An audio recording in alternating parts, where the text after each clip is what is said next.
He walked back into my life after 2 decades, with gray hair, trembling hands, and a story about a collapsing family business. Said he only needed $1 million to save it. Said he'd never ask for anything again. I wired the money within 48 hours. A week later, I found out he was never bankrupt, but what he didn't know was that I was never naive. My name is Amanda Carter. I'm 30 years old, founder and CEO of a financial technology company based in San Francisco. The world knows me as a sharp, ambitious woman who built her empire from the ground up. But before I was any of that, I was just a girl who grew up without a father. He left when I was 7. No note, no goodbye. Just a worn-down suitcase and the echo of a slammed door. My mother never said much, only that he had his demons. She worked double shifts at a local pharmacy and raised me with discipline and grace. She died of cancer when I was 19. Since then, I've built every inch of my life by myself. I didn't expect to ever see him again. But 22 days ago, he showed up in the lobby of my office building uninvited, unannounced, and completely calm, like he hadn't missed 23 years of my life. It was a rainy Thursday afternoon.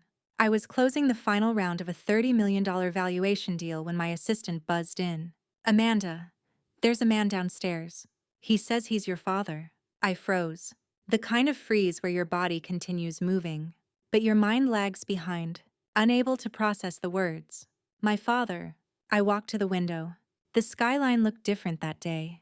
Distant, ghostly behind the raindrops. "Tell him I'll be down in 15, I said. He was thinner than I remembered. The confident stride I'd seen in old VHS tapes was gone. He looked fragile, but his eyes were still calculating. We sat at a quiet corner of the lobby cafe. I didn't order anything. He ordered tea, then stared at the steam like it held the courage he needed. "I know I have no right to ask for anything," he began. "I don't want your forgiveness, just your help." One time, I said nothing. He exhaled hard. His voice cracked. "The family business. Carter and Sons. It's crumbling. I tried everything. Loans. Investors. Nothing worked. I have 60 days before it's all gone. The company your grandfather built. The house I grew up in. Our name." I bit the inside of my cheek. "Our name. Amanda, I'm not asking you to save me. I'm asking you to save what we both come from. $1 million. That's all I need to buy time." He reached into his worn leather briefcase and pulled out documents, balance sheets, investor letters, even pictures of the factory in disrepair. "One last favor. From a father who knows he's failed you." There it was, the dagger cloaked in vulnerability. "What do you say to the man who abandoned you, when he finally begs you not to abandon him?" I nodded. Not yes, just nodded. He smiled. The kind of smile that doesn't quite reach the eyes. That night, I couldn't sleep. I went back through everything he'd said. Every word, every pause, every detail he'd given about the collapse of Carter and Sons. Something didn't feel right, but something else in me didn't care. That 7-year-old girl inside me still wanted him to be a good man, still wanted to believe he meant well, still wanted to believe the fairy tale ending was possible, the one where the prodigal father returns not to steal, but to rebuild. But I didn't become a CEO by being emotional. By 9 the next day, I had my legal team reviewing everything. I ran private background checks. I contacted 2 old associates who once worked with Carter and Sons. The story, it mostly checked out. Mostly, there were small inconsistencies, timestamps that didn't align, a supplier that no longer existed, a former VP who hadn't heard from my father in months. I didn't call him out. I simply told him I'd wire the money in 3 days, and I did, but not to him. The funds were placed into an escrow account, managed by my firm's legal arm, with a clause that the full amount would be released only upon verified restructuring steps. I kept it clean, watertight. I didn't tell him. He thought I'd given him everything, but what I gave him was a test, and in less than a week, he would fail it. But what he didn't know is that I had never truly trusted him. Not this time. Not after 23 years of silence. Not when his biggest lie was yet to be revealed. If you've ever been betrayed by the one person who was supposed to protect you, you're not alone. Subscribe to Silent Revenge for more stories where silence speaks louder than revenge. The last memory I had of my father before he vanished was not a dramatic goodbye. No slamming doors, no angry shouts, just the sound of the front gate squeaking at 6. Clarsa. And the clatter of his old leather shoes on the driveway as he wheeled his suitcase out. I was 7, still wearing my pajamas. I watched from the top of the staircase, clutching my stuffed owl. He didn't look back. He never looked back. After that, everything became about survival. My mom, Camille Carter, was the strongest woman I've ever known. She went from being a part-time teacher to working 2 jobs. Mornings at the community school, nights at the local pharmacy. She never complained. But I saw it. The deepening lines on her face. The way she stared at the front door some evenings, as if hoping it would open. It never did. We moved into a 1-bedroom apartment in the Sunset District. It smelled of sea breeze and cheap paint. I gave her the bedroom and slept in the living room on a fold-out couch that squeaked every time I rolled over. We didn't talk about him. At first, I asked, "When is Dad coming home?" The answers ranged from soon to "let's not talk about that right now," and eventually, silence. So I stopped asking, but I never stopped wondering. At school, I became the quiet girl, the one who didn't go to sleepovers, who never talked about her dad during Father's Day crafts. I made up stories. He travels for work. He's in Europe. Anything to avoid the pity in their eyes. But every lie felt like I was building a wall brick by brick between who I was and who I wanted to be. Books became my refuge. Numbers, even more so. While other kids played hopscotch, I calculated compound interest in my head just to distract myself. My teachers thought I was brilliant. I wasn't. I was just desperate to matter. When I was 12, I started selling digital greeting cards online. By 15, I was tutoring calculus to seniors twice my age. By 18, I'd earned a full ride to MIT. The day the letter arrived, my mom cried harder than I'd ever seen her. "You did this on your own," she said, voice trembling. "No one will ever take that away from you." But part of me wished someone else had been there too. Someone who'd once kissed my forehead goodnight. Someone who would have said, "That's my girl." Mom died when I was 19. Ovarian cancer. Stage 4. Faced. Unforgiving. I took a semester off to care for her. I watched her wither. I held her hand as she faded. I signed the paperwork. I packed her belongings. I cleaned the apartment. I went back to class 2 weeks later. No time for grief when the world doesn't wait. My 20s were a blur of ambition. Hackathons. Seed funding. Burnout. Late-night ramen. Pitch decks. More funding. Co-founder drama. Breakups, rejections, wins, and finally breakthrough.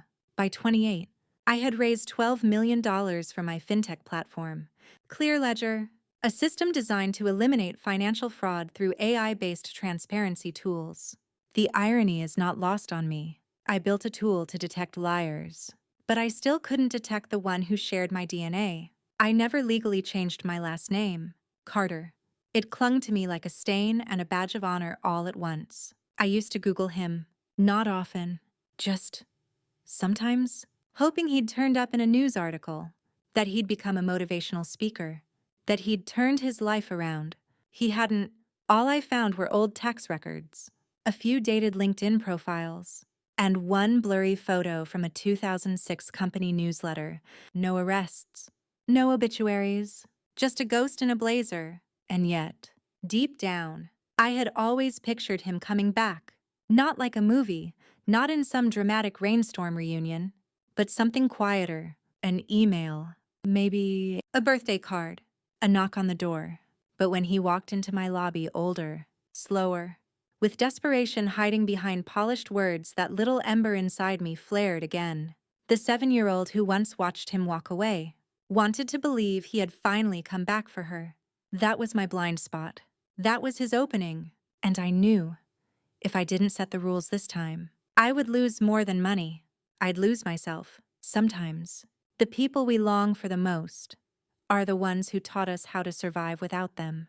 The second time we met was in a quiet cafe 3 blocks from my office. I chose the location. Neutral ground. Bright windows. public but not too crowded. I didn't want the intimacy of a restaurant or the sterility of a boardroom. This wasn't family dinner, and it sure as hell wasn't business not yet. He arrived 5 minutes early. That surprised me. He wore a charcoal coat over a navy suit, wrinkled but clean. His shoes were polished, a habit he must have kept from better days. He carried a weathered briefcase and a bouquet of white lilies. "These were your mother's favorite," he said, offering them to me. I took them out of courtesy, not affection. "You're not here to talk about my mother," I said flatly. "You're here because you want something." He looked wounded, but I didn't flinch. He ordered tea again. Chamomile. I remembered him being a black coffee man. The switch struck me, softening his image, trying to seem more humble. "I don't blame you for being cold," he said. "I deserve it." Silence. I was a coward. I left because I didn't know how to fix what I'd broken. "Your mother deserved better." "You did too." His voice had that practiced rhythm, like someone who'd rehearsed in front of a mirror. But it wasn't the words that got to me. It was the pause that followed. That empty, aching space where a real apology should live. And yet part of me wanted to crawl into that pause and pretend it meant something. He slid a folder across the table. "These are the financials for Carter and Sons. Old company name, legacy brand, regional hardware supply chain, once worth $18 million in annual revenue." I flipped through the sheets. Bankruptcies filed. Vendor contracts terminated. Lawsuits pending. Liquidation threats. "If I can get a $1 million infusion by end of quarter," he said, "I can save the core assets. I've got 3 investors on standby, but they need proof of solvency. The money isn't for me, it's to buy time." I kept my face neutral. "You haven't spoken to me in 23 years. I said. "Why now?" "Because you're the only person I trust to do the right thing. And I guess I thought maybe I'd earned one last chance to be a father." There it was. The manipulation hidden in a plea, wrapped in guilt, dipped in shame, and served with the bittersweet smell of lilies. I leaned back. "You know I could write that check today," I said. "And you know I'm smart enough not to." "Then let me earn it," he said quickly. "Ask me anything. Vet everything. I have nothing to hide." I made a note of that sentence. People with nothing to hide don't usually need to say it twice. We spent another hour going through the documents. He was thorough, had answers to every question, projected confidence but never arrogance, sprinkled in just the right amount of self-deprecation. If I didn't know better, I'd have believed him. But I do know better. I've pitched to VCs who could smell a half-truth from across the table. I've sat with regulators, hackers, and fraud investigators. My radar is tuned to people who bend the truth like origami. And yet, it was still hard. Because this wasn't a stranger. This was my father. And I wasn't sure which part of me was listening, the CEO or the child. When I finally stood to leave, he reached out and gently touched my wrist. "Amanda," he said softly, "I'm not here to take anything from you.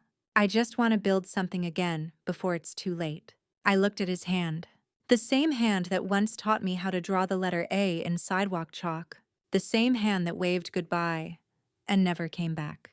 I pulled away. "If I decide to help," I said, "it won't be out of guilt or hope or family. It'll be because the numbers make sense. That's it." "Of course," he said.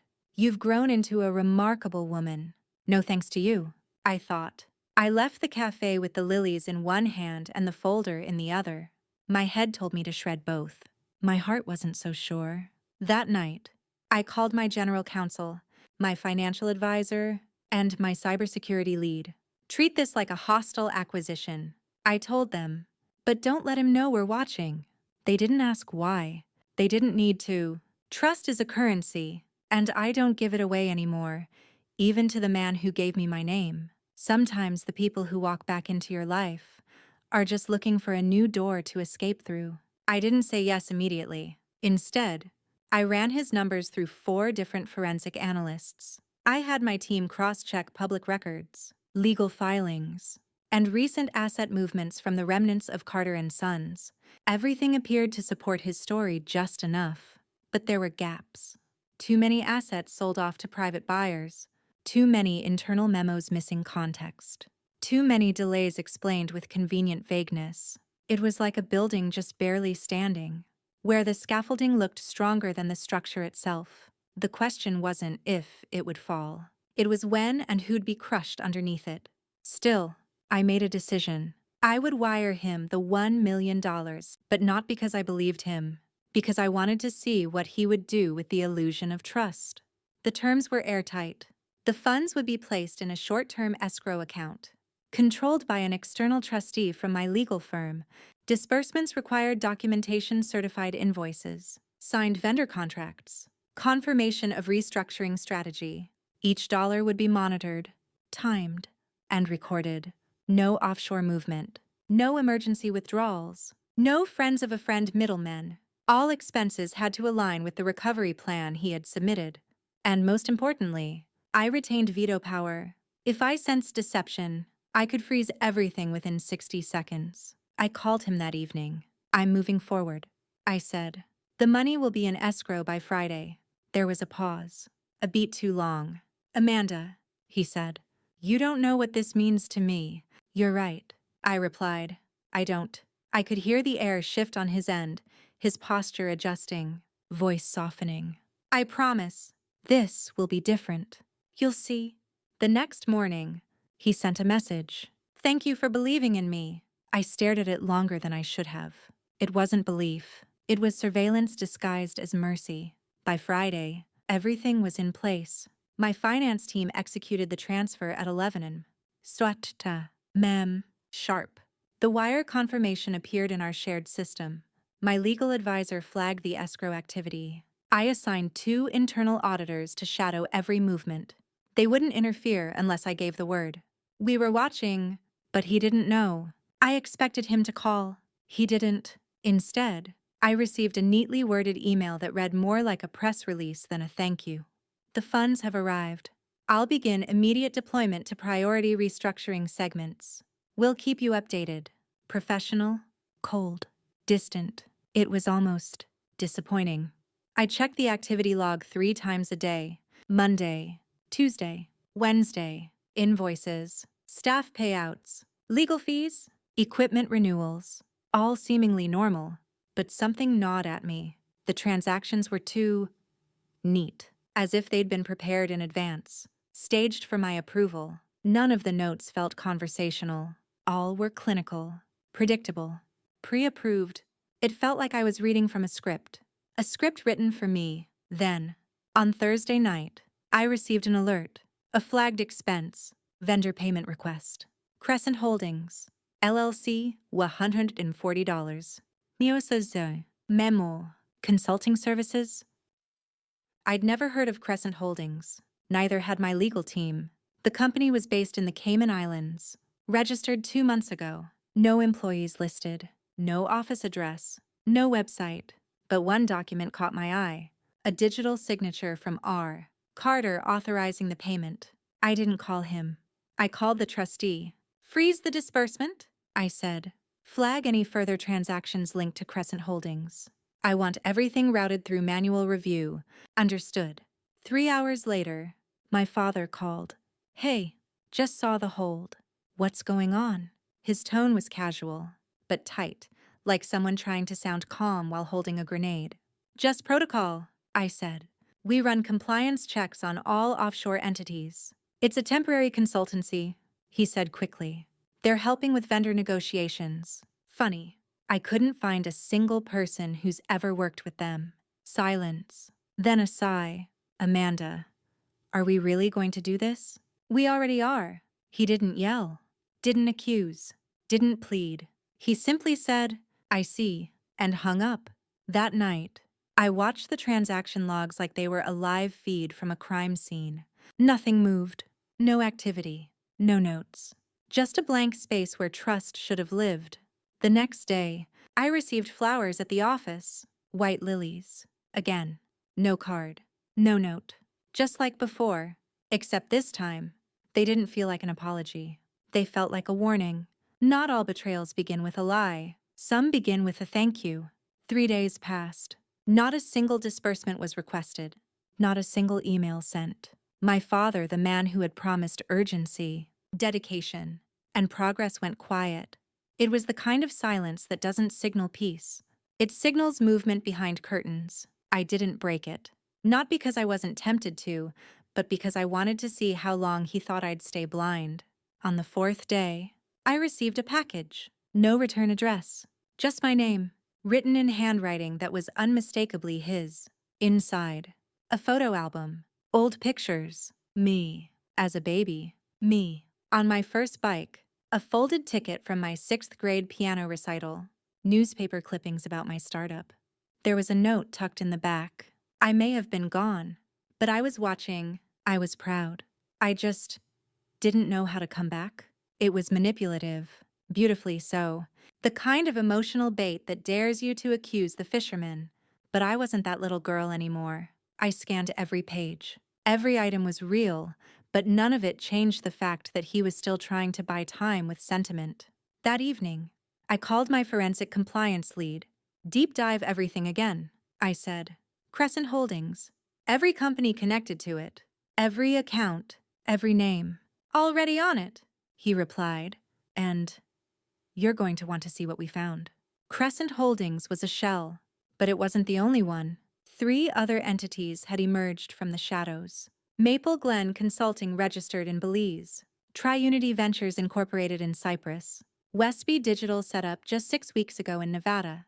But with strange European transfer activity, all 3 had one thing in common: recent deposits from accounts previously linked to Carter and Sons. The paper trail wasn't obvious. It was cleverly staggered, passed through holding companies, and layered through intermediaries. But to someone trained to spot laundering patterns, it was like watching someone try to clean blood with a white cloth the stain only spread. There's more, my analyst said. One of the beneficiaries for Westby Digital is listed as an executive advisor named A. Carlyle. That's a known alias used by Richard Carter in a previous investment fraud case. Charges were dropped. But the pattern's there. I felt my stomach twist. He hadn't just deceived me. He'd done this before. Still no word from him. No explanation. No attempt at justification. That's when I knew. He assumed I'd walk away quietly, that I'd write off the loss as another scar, and let him disappear again. I checked the escrow log again. To my surprise, a new disbursement request had been submitted. Time-stamped to Clarina. Amount: $250. Newton. Memo: Asset liquidation settlement. Recipient: Personal checking account, R. Carter. He wasn't even trying to hide it anymore. I declined the request, manually. Then I sent a message. Richard, per the terms of our agreement, all disbursements must align with verified restructuring activities. Personal accounts are not eligible recipients. Further violations will result in full termination of escrow privileges. Amanda Carter. No dad. No softness. Just business. He replied 20 minutes later. Don't make this harder than it needs to be. That was all. No context. No apology. Just a threat disguised as a sigh. By now, I'd reached the threshold between disappointment and resolve. Disappointment is a wound. Resolve is a weapon. I no longer cared if he'd tell me the truth. I'd get it myself. I filed a legal motion to freeze all disbursement activity pending full audit. The trustee complied within the hour. The $1 million was still intact barely. I made one final move. I called in my team for a private meeting. Small room. No assistants. Just 4 people I trusted with everything I had left. We're launching a full-scale private investigation. I told them. I want to know where he is, who he's meeting, what he's hiding, and how many names he's using. Do you want to go public? One of them asked. Not yet, I said. This isn't about humiliation. It's about clarity. But deep down, I already knew. There was no redemption coming. No confessional. No repentance. Just a man who had walked back into his daughter's life not to make things right, but to take one last thing. I stared at my own reflection that night in the kitchen window. For a second, I didn't recognize myself. I wasn't the Amanda who had built Clearledger. I wasn't the Amanda who'd grown up sleeping on a fold-out couch. I was something else, something sharper, something colder, and I would not be taken again. When the person who broke you thinks you're still breakable, that's when the real story begins. I always believed that betrayal came with a sound, a slammed door, a scream, the shattering of something fragile. But when it came for me, it arrived as silence, not an absence of noise, but the kind of silence that feels like a pressure in the chest, like something is happening, but just outside your field of vision, and then suddenly it isn't. By the end of the second week, I had enough data to draw a conclusion. This wasn't negligence. This wasn't bad management. This was orchestrated theft. What made it worse wasn't the money. It was the way he had calculated every step, every gesture of remorse, every carefully phrased sentence, the lilies, the photo album, the soft-spoken shame. All of it had been a stage. And I'd been cast in the role of the daughter desperate to believe. The private investigator I'd hired, Elaine Monroe, had spent 10 days tracking his movements. She was ex-FBI, now freelance, with a reputation for discretion and results. She met me in a nondescript office near the Marina District. "You were right to be cautious," she said. "He's running a web of accounts, multiple passports, multiple names. I have visuals, travel logs, bank activity." She slid a tablet across the table. The first photo was of him, smiling at a luxury resort in Turks and Caicos poolside, drink in hand. The timestamp, 4 days after I wired the money. "He's not just moving cash," Elaine said. "He's laundering it through crypto platforms, using holding companies in Malta, Singapore, and Luxembourg. The setup is clean, but not invisible." "How much of the million has been touched?" I asked. "About 220. Zero directly. The rest is waiting. But I don't think he planned to run right away. He's trying to look stable until it's safe to vanish." Vanishing. That was his skill. His art. He didn't just disappear physically. He disappeared emotionally, morally, legally. Elaine handed me a printout of flagged phone calls. One caught my eye immediately. March 3rd, 10 minutes. Call from a burner number registered in Sacramento. To a woman named Linda Maynard. "Who is she?" "Your father's former accountant. Fired 2 years ago after whistleblowing on suspicious activity." My guess. She knew too much. I stared at the transcript. It was brief, coded, but one phrase stood out. "She's asking questions." She? Me. He knew I was closing in. I went home that night and sat in the dark. The tablet lay on the coffee table, open to his smiling face by the pool. I didn't feel rage. I felt numb, like my nervous system had shut down to protect itself. Like my body understood before my brain did that this wasn't just about fraud. This was about identity. What did it mean that the man who created me would so casually erase me for money? I thought of my mother. How many times had she looked at the door, waiting for him to walk back through it? How many nights had she wondered if she'd done something wrong? And now, all I could think was, she probably knew. She knew who he was. She just didn't want me to. The next morning, I made a list, a war map of sorts. All entities traced to him, all transactions connected, all aliases used in the past decade, known associates and foreign brokers, real estate recently purchased or sold, anyone he'd contacted since resurfacing in my life. It wasn't for legal strategy, it was for clarity. Because I knew that to expose him truly, I needed to see the whole blueprint of the lie. At 10, Krensicha. Me. I received a call from an unknown number. I let it go to voicemail. Then I listened. "Amanda, this is Richard. I know you're angry, but you need to stop this. You don't understand the forces at play. You're young, impulsive, and you're going to destroy more than you save. Don't make me cut you out again." Again. That word hit like a slap. He hadn't returned to reconnect. He'd returned to reassert control. And now that it wasn't working, he was falling back on the only weapon he ever knew how to use: abandonment. I forwarded the voicemail to Elaine. "Keep digging. I want everything, no matter how ugly." Understood. That night, I took the tablet and went to the rooftop of my building. San Francisco glittered below, silent, disconnected, indifferent. I scrolled through more photos. My father shaking hands with a man flagged by Interpol, sitting in a penthouse restaurant with an offshore banker, boarding a plane under a name I didn't recognize. Each image was a nail in the coffin of who I thought he might still be. I didn't cry. That had ended years ago. But I did whisper into the night air. You didn't destroy me. You just made me unbreakable. Some people return to your life not to rebuild the bridge, but to burn it from the inside out. By the third week, the story I'd been told was dead, and in its place stood something else. A version of reality I hadn't asked for, but one I could no longer ignore. Elaine's updates came daily now. Each morning, a new folder, a new connection, a new fracture in the myth my father had built around family legacy. She'd traced Carter and Sons' downfall back nearly a decade, not to external market failure, but to him. He had slowly siphoned company funds into untraceable trusts, inflated vendor contracts, and personal offshore holdings. In short, he had been dismantling the company long before he asked me to save it. But what made it personal, unforgivably personal, was what came next. Elaine found a string of private emails between my father and a woman named Darla Nguyen. She was 42, a real estate consultant based in Singapore. They'd been in a relationship for 3 years. Buried in one of the messages was a reference: Amanda's going to bite soon.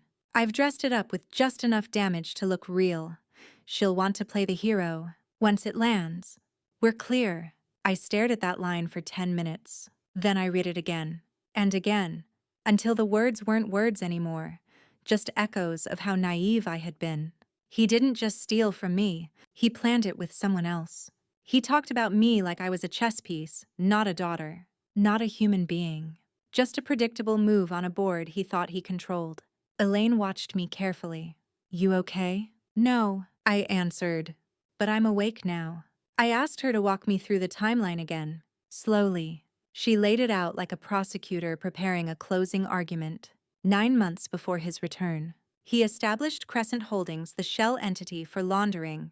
6 months out, he created a crisis simulation for Carter and Sons' fake documents and emails to simulate collapse. 3 months out, he began scouting my public appearances, speaking events, and funding rounds. 2 months out, he began contacting media partners and family acquaintances, rebuilding his respectable image. 3 weeks before reuniting, he filed a dormant company in Nevada under a pseudonym for contingency fallback. And the final step, he waited for the moment I'd be most emotionally vulnerable during my expansion negotiations. Just as I was announcing my new tech partnership in Zurich, because he knew I wouldn't want scandal. He knew I'd want the problem to disappear quietly. He was counting on my silence. Instead, I gave him surveillance. I didn't know whether to be angry or impressed. This wasn't a crime of passion. It was a business model, and I was the largest investor he planned to con. My legal counsel, Richard Lane, flew in from New York. We met in a closed conference suite downtown. We can pursue civil fraud, he said, but criminal charges get tricky across borders. I'm not interested in court right now, I said. I'm interested in truth. You have it. You've documented everything. I shook my head. I don't want just the truth. I want the record corrected. You mean public exposure? No, I mean absolute clarity. Not revenge. Revelation. He looked at me for a long time. Then he opened his folder. Then we need a stage. That night, I went home and stared at my reflection in the hallway mirror. I didn't recognize her anymore. Gone was the woman who wanted to believe in second chances. Gone was the child who waited for a father to return. Gone was the need to repair what was never real to begin with. I thought of the first check I ever wrote, 46 hours, 22, to pay off my mother's overdue utility bill. I thought of the time I stayed up 3 nights in college coding an app for a nonprofit, just to prove I could build something useful. I thought of the speech I gave at Tech Women Global about transparency as the backbone of trust. And now I thought of how trust had been weaponized against me. It wasn't the betrayal that hurt most. It was the performance. The way he'd memorized the role of the regretful father. The way he'd smiled while rehearsing pain.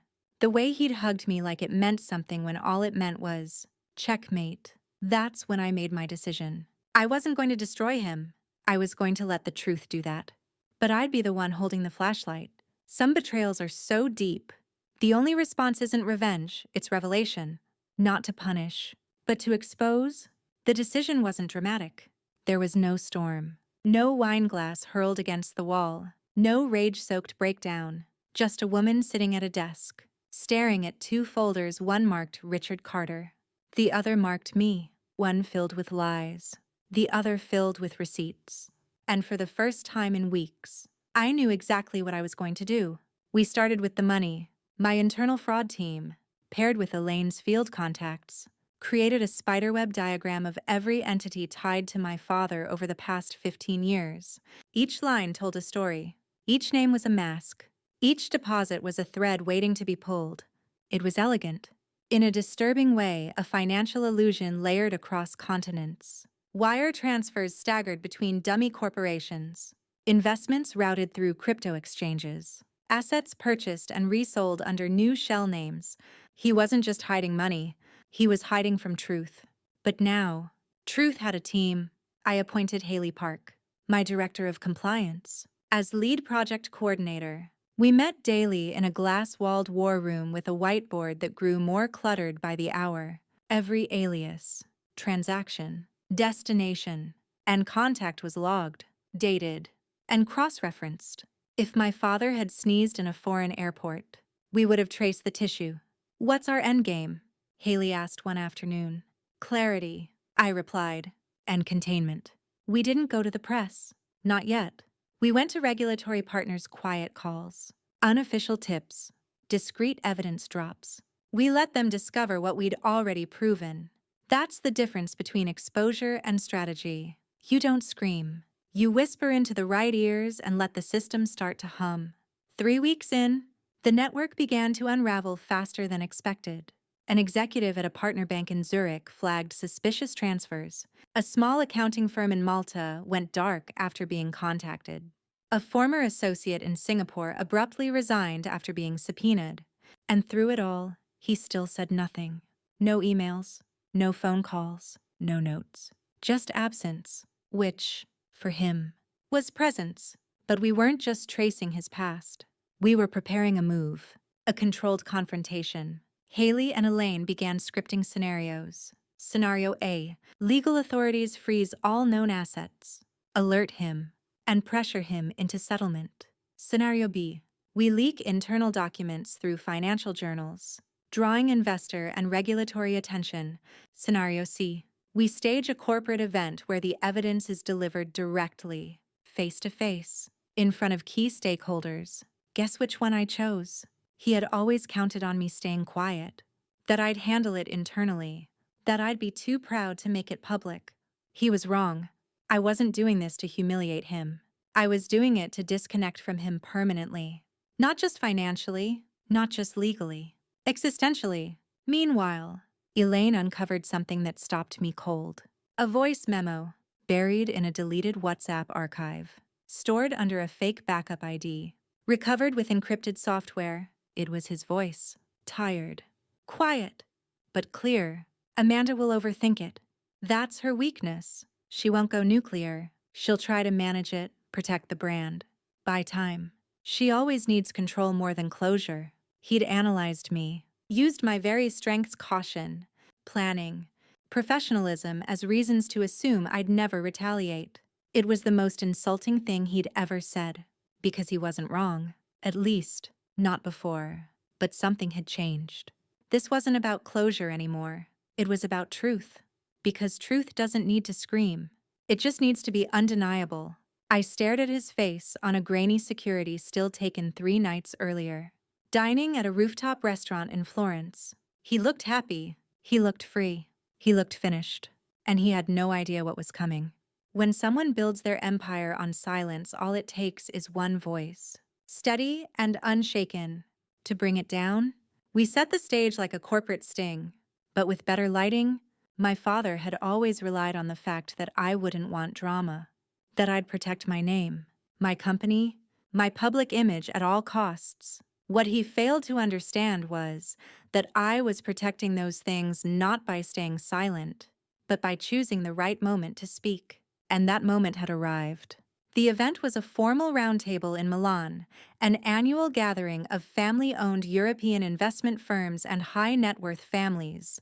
It was invitation only. My team secured a speaking slot under the guise of presenting risk mitigation through financial transparency in multi-generational wealth. Perfect cover. He would be there, not because I invited him, but because he always showed up to places where powerful people gathered. These events were his oxygen, rooms full of respect, influence, ego. He thrived in them like a shark in still water. He was listed as a guest speaker. Richard Carlyle, his long-standing pseudonym used in international business circles. He didn't know I would be speaking. 2. We arrived 36 hours before the event. Elaine ran final checks. Haley finalized the evidence drop. Richard Lane, my legal counsel, pre-briefed Italian financial authorities with the encrypted data package. If he bolts? Elaine asked. He won't, I said. Not yet. He still thinks he's the star of his own story. The night before the conference, I couldn't sleep. I sat alone on the terrace of the hotel, looking over the cobblestone streets below. I thought about everything he'd taken. Not the money, not even my name. He'd taken the illusion of having a father, and I was finally ready to let it go. The morning of the conference, I wore a black suit. No makeup, hair pulled back, no jewelry, no branding. No signal of status. I wanted to be unreadable, because this wasn't about vengeance. It was about clarity. My panel began at 2. Zerzerp. He was seated in the third row. Tan linen blazer, crisp shirt, a silver tie pin I hadn't seen since I was 8. He smiled when our eyes met. I didn't smile back. I began the way I always do with data, charts, numbers, trends, the illusion of control. The room leaned in. They expected insight. I gave it, but at the 14-minute mark, I paused. Click to the next slide. There was no graph, just a photo. Him, poolside, Turks and Caicos, margarita in hand, gasps. Slide 2, document from Crescent Holdings. Slide 3, email to Darla Nguyen Amanda's going to bite soon. Slide 4, voicemail transcript, she won't go nuclear. The room fell into a silence so heavy you could feel the tension crackle like static. Then I spoke. That's my father. He asked me for $1 million to save our family company. He said it was his last chance at redemption. What he didn't know is that I no longer build anything without a backup plan. I didn't cry. I didn't yell. I told the truth calmly, like reading a business report. Because it was a business. His con was structured, and I had audited it.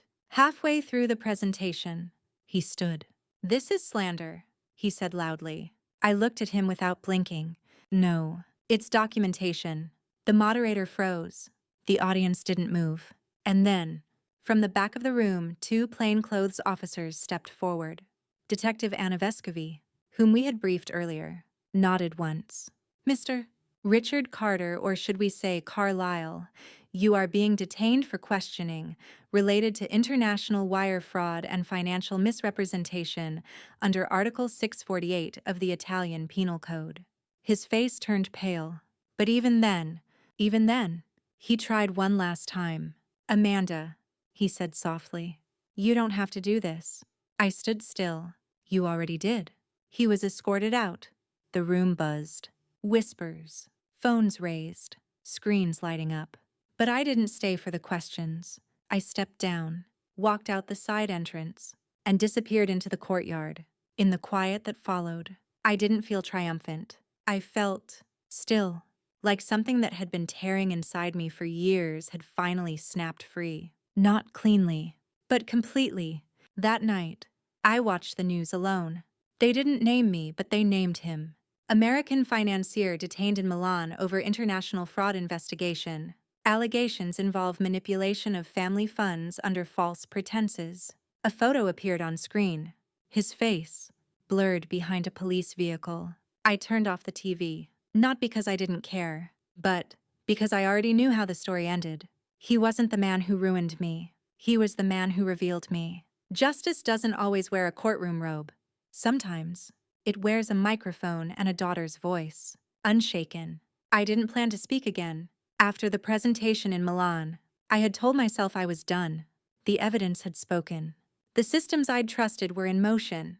There was no more war to wage, only consequences to unfold. But then the media storm hit.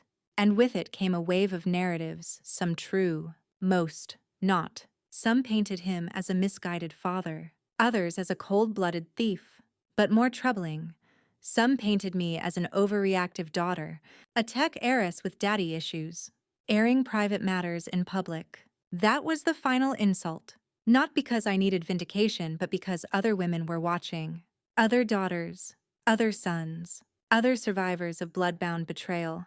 And I knew, if I didn't close the loop myself, someone else would write the ending for me. So I scheduled one final statement. Not a press conference, not a victim's interview, just me, on a stool, in front of a camera, speaking plainly.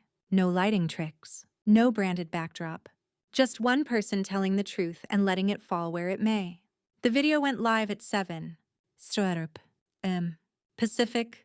I began with silence. Let the viewer sit in the weight of the story before offering them any words. Then I spoke. My name is Amanda Carter.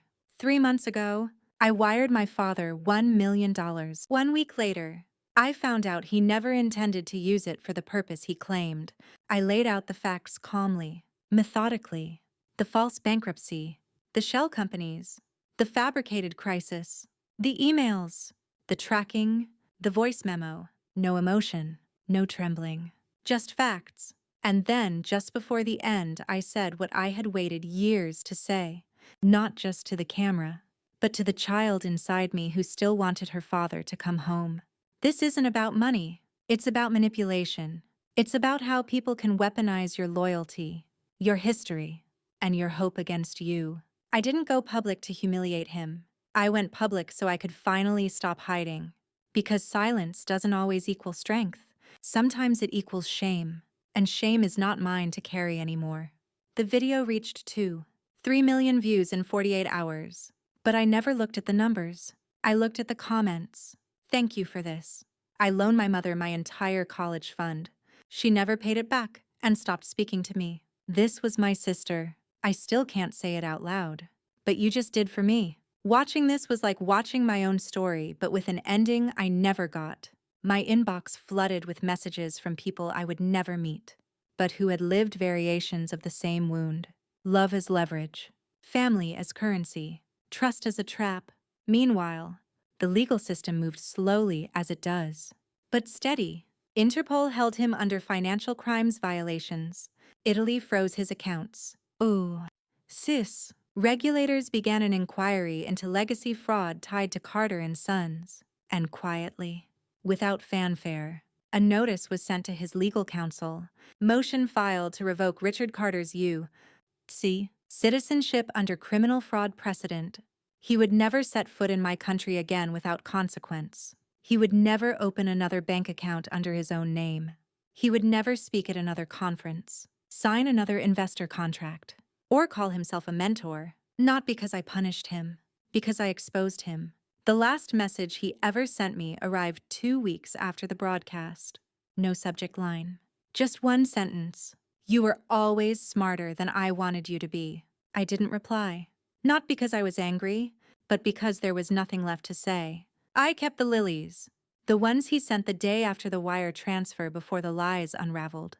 I dried them, framed them, hung them on the wall of my office, not as a trophy, but as a reminder that even things that die can still leave shape behind. When truth walks in the room, even the loudest lies fall silent. 3 months later, I signed the final set of documents: asset recovery, international forfeiture, legal waivers, a settlement package I never wanted, but needed to close the door completely. The money wasn't important anymore. The real closure came when I looked at the final sheet and realized there was no more us, just him and me, 2 separate lives, forever split.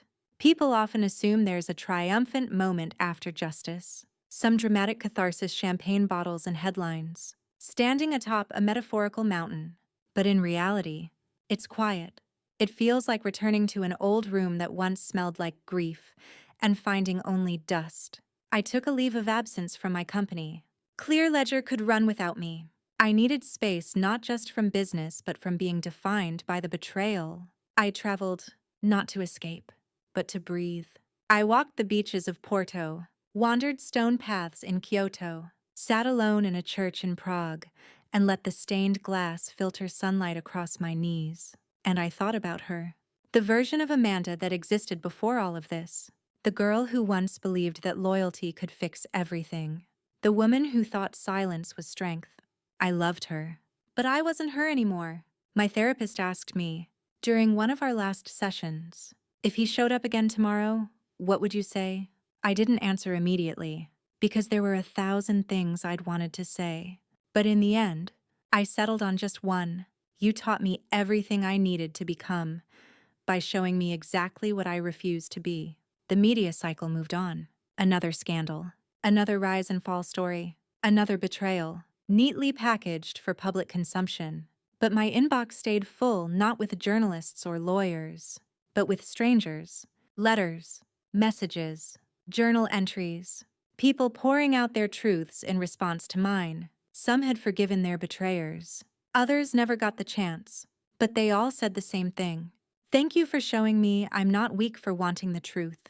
I began writing again. Not press releases. Not scripts. Just stories. Little pieces of memory reframed through fiction.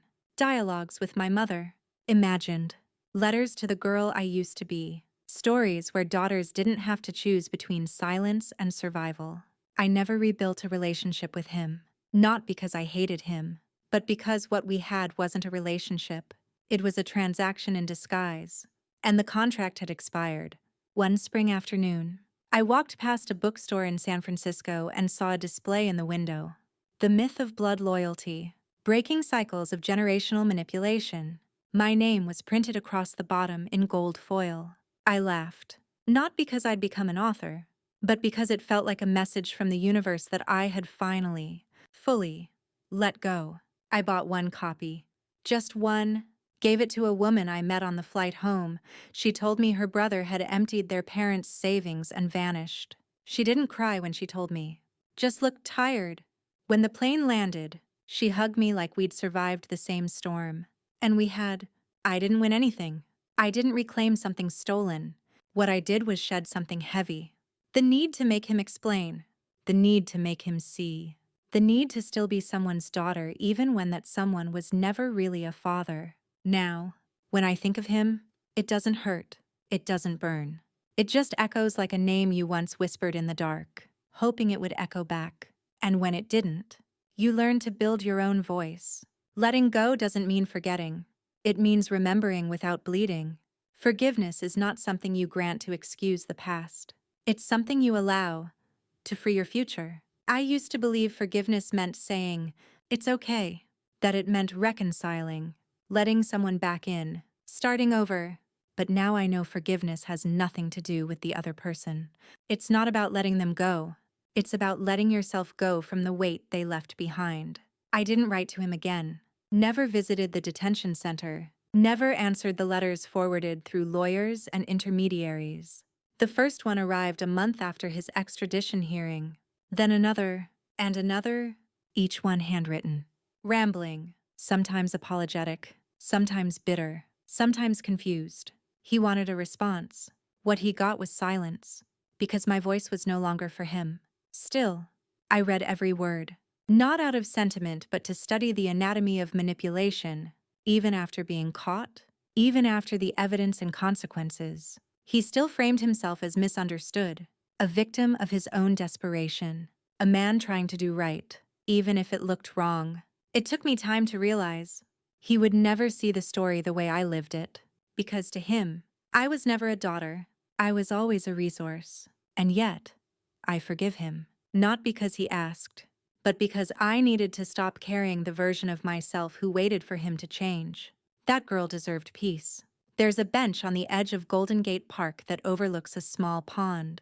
That's where I go now when things feel too loud. One morning, I brought my old journal with me, the one I started at 19, when my mother died. Its pages are filled with grief, equations, startup ideas, and questions I never got to ask. I flipped to the last page and wrote, I forgive you, but I never forget who I became when you left, and I'll never trade her for your memory. Then I closed the book, and I haven't opened it since. People still ask me, would you do it again? Would I give him the money? Would I take his call? Would I open the door? And the truth is, yes, because doing it taught me everything I needed to finally stop hoping for a father and start being whole without one. In the end, I didn't get the ending I once dreamed of, but I got something better. I got myself fully, fiercely, unapologetically, without needing anyone else to validate what I survived. The world doesn't reward quiet survival. It praises those who bury pain deep enough to seem strong. But I've learned real strength isn't in pretending it didn't hurt.